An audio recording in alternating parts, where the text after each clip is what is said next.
唔使有 waiting list，唔使有購買記錄，唔使留低卡片，更加可以隨便放售啊！都一樣可以買到 PP 嘅樣，但有樣嘢呢 PP 都冇嘅，就係藝術家立 bad 嘅加持啦。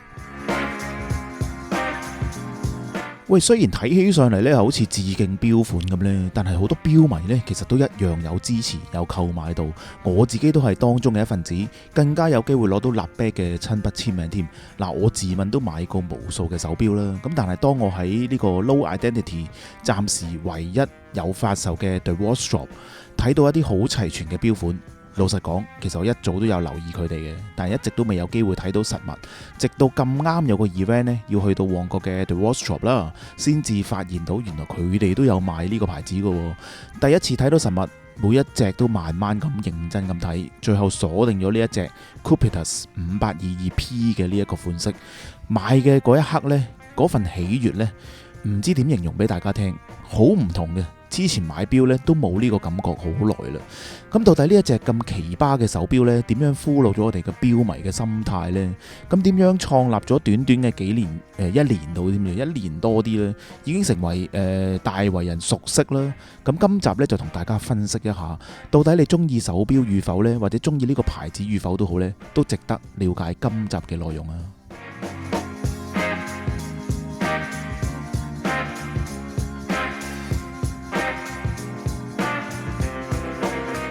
嗱，咁其實老實講呢，我就自己做創意設計行業啦，都已經算係同藝術有啲點嘅關係啦。咁但係自問呢，自己都唔係話太過好 into 藝術家、藝術品啊呢個文化呢啲 trend 嘅。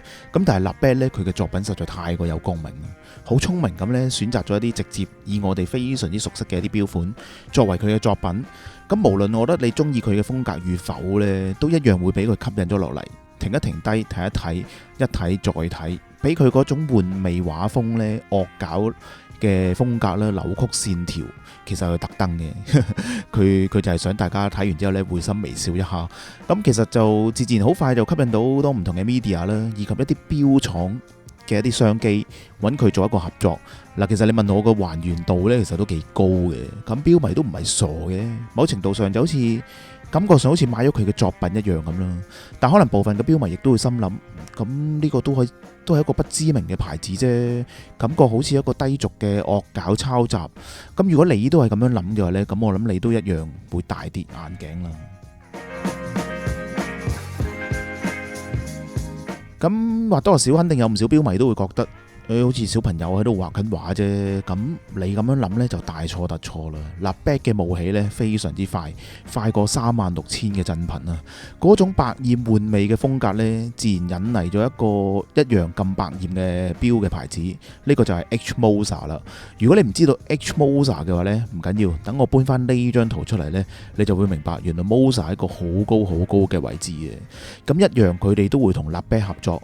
今年嘅年頭呢，1月份左右嘅時候呢，喺中環，亦都係全球唯一一間 Moser 嘅專門店，舉辦咗一個同立 bad 嘅一個藝術展，展出咗立 bad 嘅 Moser 作品嘅。咁可惜我就冇機會去到呢一個展覽啦。但更加好玩嘅就係 Moser 嘅一個掛牆鐘呢，都竟然換成咗立 bad 嘅一個風格，咁自然成為咗錶迷嘅一個打卡點啦。最近呢，立 bad 亦都將惡搞嘅 PP Cupitus 5822P 嘅 Clock Art 咧送咗俾 Patek Philippe 官方嘅，係由 Owner 同埋 Director 咧呢位仁兄啦直接接收同埋拍攝記錄翻嘅，真的假不了嘅，所以令到咧我都入手咗呢一隻，更加之有意義，更加之有話題性。咁不過立 bad 就係外國長大啦，我諗佢應該唔係好明白，其實鐘咧就唔可以亂咁送嘅，喺呢個中國嘅社會入邊。Anyway 咧，絕對係受到呢個頂流嘅牌子所垂青嘅，並非大家咧諗住有啲不知名嘅牌子咁嘅啫。相信好多人都應該想知道呢個議題咁，不如都講下啦喺呢度。如果你係錶迷嘅話，應該都有聽過呢番新聞嘅。其實一開始呢，就係先由香港嘅 WMT 啦同立 bad 合作推出嘅。咁但係 long story short 啦，最後其實最尾都大家都鬧翻咗嘅。咁主要係一啲拆賬嘅問題，傾唔掂數啦。呢方面大家可以睇翻啲文章嘅，亦都可以睇翻有啲 YouTuber 都介紹過。咁所以亦都有另一個新進嘅牌子啦，睇準咗呢個機會推出翻 Nabeck 嘅聯乘款。咁呢個牌子就係今日要介紹嘅 Low Identity 啦，係正式官方同 Nabeck 合作嘅一個牌子。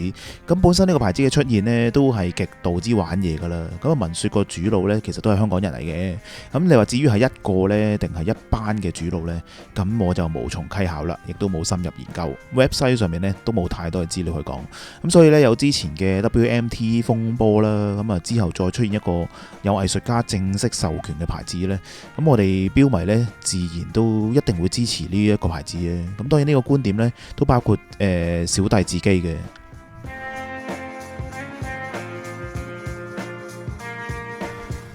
咁其實 Low Identity 咧都有出過唔少嘅款式嘅，咁但係當中近期比較爆紅嘅呢，一定係 Patek Philippe 嘅呢一啲惡搞款嘅，因為呢最直接將一啲超昂貴而且辨識度極高嘅手錶呢粗暴惡搞啊！呢個反差呢，反而標迷係好受落嘅。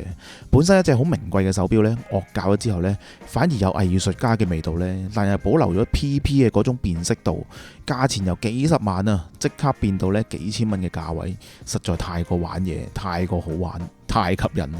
暫時香港只有 The Watch Shop 呢有賣到佢哋 Low Identity 呢。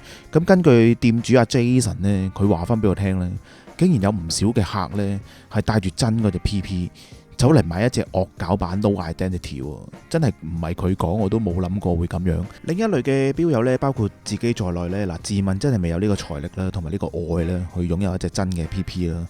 咁以我自己買入嘅呢一個錶款為例呢，本身呢個 Cupidus 5822P 嘅款式呢，係用950嘅 Platinum 嘅，成為60幾萬啦。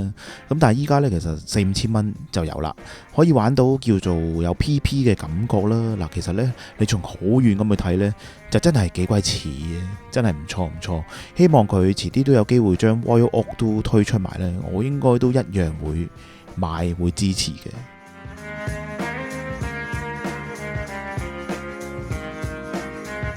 喺呢度呢，雖然我就唔敢代表大多數嘅標迷啦，但係起碼我了解身邊嘅標友呢，某程度上購買佢嘅心態呢，或多或少都係支持藝術家啦。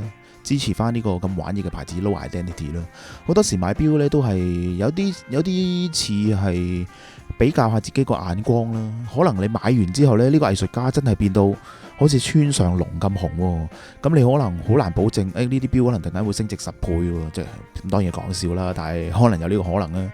你話10年後、20年後再同自己啲仔女分享下，都係一件樂事嚟嘅。咁好多時我諗玩錶呢個一大嘅樂趣呢，就係每一隻錶其實都有自己嘅故事，個故事唔一定係好名貴，唔一定係好複雜、好深厚。咁就係，但係呢一隻呢，有住無數有趣嘅故事點呢，咁所以佢突然間爆紅呢，絕對有佢嘅原因嘅。好啦，以上呢只係小弟嘅一啲個人嘅觀點同埋分析啫，大家又有咩觀點呢？不妨留言一下話俾我知啦。希望今集令到你更加了解 Nabeck，更加了解到 Low Identity 呢個牌子。有興趣嘅，值得上手試下實物，因為呢類錶呢，最好睇下實物先至再決定嘅。反正旺角嘅 The Watch Shop 位置又咁鬼方便，就喺旺角嘅核心地段，環境呢又非常之舒適。你企喺度試又得，坐喺個梳化度試又得，慢慢試。個店長 Jason 呢，望落雖然有啲酷，但係只要你 click 到佢呢，其實佢都係好多嘢講嘅，一定會有一啲意外嘅驚喜。中意今集嘅內容，都希望你 like 一 like 啊，或者盡量留多啲言啦，咁樣 YouTube 呢就會推送俾更加多嘅人嘅，咁樣先至係對我哋嘅影片呢最大嘅支持嘅。未訂閱嘅都可以訂閱支持一下，咁我哋下一集再帶俾大家有趣嘅手錶資訊。拜拜。